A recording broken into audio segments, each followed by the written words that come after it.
আ আ আ না জানি কে আমার পায়ে লাঠি দিয়ে মারলো, হয়তো কোনো পাগল ছিল। তুই আমার সঙ্গে চল, কালকে তো আমাদের ড্যান্স কম্পিটিশন আছে, তুই তো ভালো করেই জানিস। আর আমার পায়ে চোট লেগেছে, আমি কি করে ড্যান্স করব? তুই চিন্তা করিস না, দাঁড়ানোর চেষ্টা কর।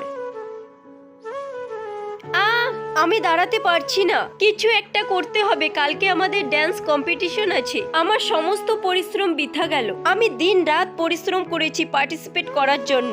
চল আমরা ডক্টরের কাছে যাই, ধীরে ধীরে ওঠার চেষ্টা কর। আমার পথের কাঁটা একজনই ছিল, তাকেও সরিয়ে দিয়েছিস। এখন তো ডান্স কম্পিটিশনের উইনার আমিই হব। রিয়া, তোর এই অবস্থা কিভাবে? কি হয়েছে তোর? লাবু, কালকে যখন আমি বাড়ি যাচ্ছিলাম তখন আমার অ্যাক্সিডেন্ট হয়েছে। কি, তুইও পার্টিসিপেট করতে পারবি না? আমি তো কিছু বুঝতে পারছি না কি হচ্ছে এসব। তোদের দুজনকে ছাড়া তো আমাদের ড্যান্স গ্রুপ চলবেই না। আমি ভেবেছিলাম ওর সাথে অ্যাক্সিডেন্ট হয়েছে, তুই সবকিছু সামলে নিবি। না জানি কার নজর পড়েছে আমাদের ড্যান্স গ্রুপের উপর।